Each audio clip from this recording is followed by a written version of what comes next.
সরকারি কর্মচারী, পুলিশ কর্মী, শিক্ষক, অবসরপ্রাপ্ত লোকেরা পাবে চাকরির আবেদনের কারণ।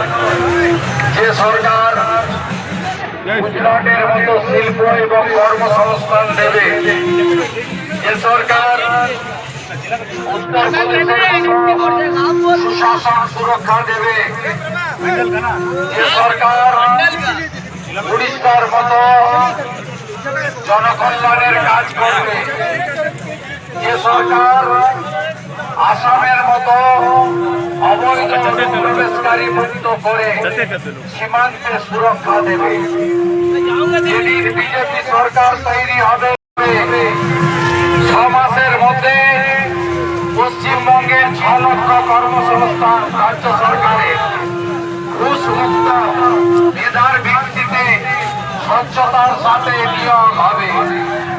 ডাটাকে ফেরানোর কাজ ভারতীয় জনতা পার্টি করবে। প্রাইভেট স্কুলে নয়, পয়সা খরচ করে স্কুলে নয়, অবৈতনিক সরকারি শিক্ষা আমরা দেব। দিল্লিতে রেখা গুপ্তাজি স্কুলগুলোকে একেবারে আধুনিক বানিয়েছেন, আর আমাদের রাজ্যে গত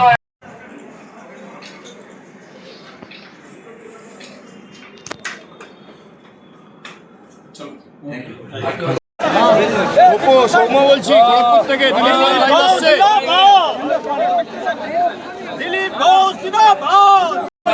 जितने हमारे कैंडिडेट्स हैं उनके साथ आए हुए लोगों की जो जोश है, खड़गपुर की जनता एकदम गदगद हो गई है। रेखा जी आई है, दिल्ली में परिवर्तन करके दिखाई है। दिल्ली के शेरनी, बंगाल में परिवर्तन होना है।